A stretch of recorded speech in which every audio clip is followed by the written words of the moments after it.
ខ្ញុំឈ្មោះលីនខ្ញុំមានអាយុ18ឆ្នាំហើយខ្ញុំមានម៉ាក់តែមានប៉ាឯងដោយសារតែប៉ាមានប្រពន្ធចង់ឲ្យពួកគាត់កន្លែងគ្នាតែម៉ាក់របស់ខ្ញុំជាមនុស្សស្រីពូកែ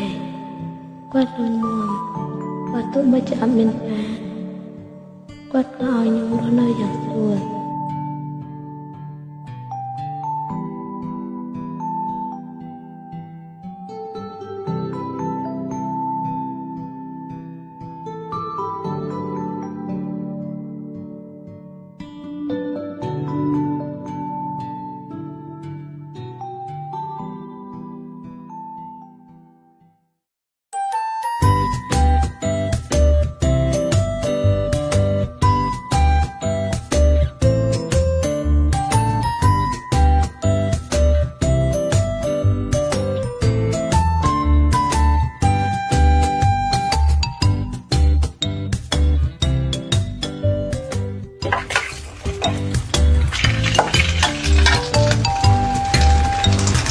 ម៉ោង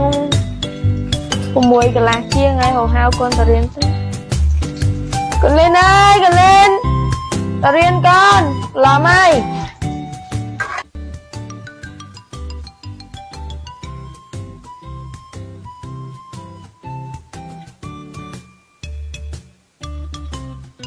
ស្លេងដូចម៉ាក់ហៅម៉ោង7ហើយតារៀបចំខ្លួនទៅរៀនសិន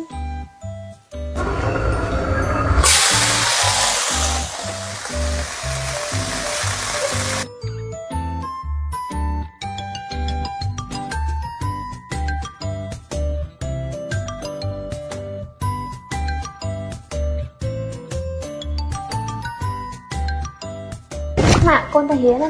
ញ៉ាំទៅmấy conនៅញ៉ាំបាយសិននេះនៅដល់ម៉ោងហើយម៉ាក់ញ៉ាំទៅរៀនចាស់ទៅអីចឹងចាម៉ាក់苦くて黒い飲み物なんだ小さくキラリときめいて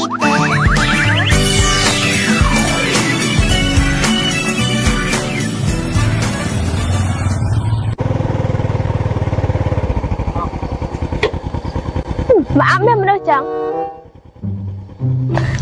តែតំពួកម៉ាក់តិចមិនថ្ងៃហ្នឹងវាមករៀនចឹង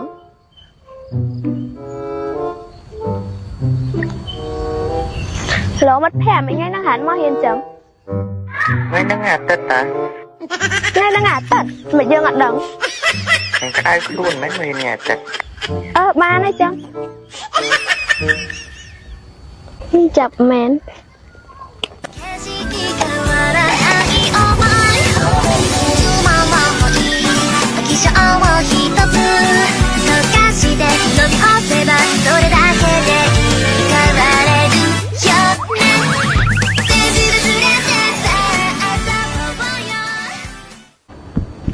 ម៉ាក់កូនមកទៅរៀនវិញហើយចាកូនឡើងផ្លាកៅអៅហើយបញ្ញាំបាយមកណា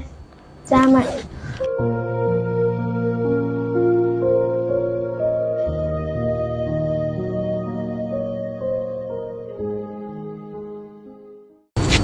ញ៉ាំមក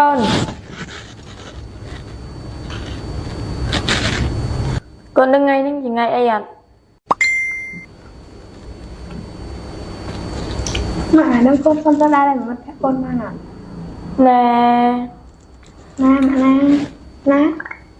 កូនសុំតែម្ដងទៅណាម៉ាក់អូខេចាម៉ាក់ហើយកូនចាំកូនសុំផ្លាស់អោទៅណាម៉ាក់ណាអរគុណម៉ាក់ឆាប់ត្រឡប់មកវិញណាកូនចាម៉ាក់កូនទៅដល់ហើយសិនណាចាកូនដល់ឆាប់ត្រឡប់មកវិញកុំទៅយូរពេកណាយកទីមិនកូនមកវិញចា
Happy birthday to you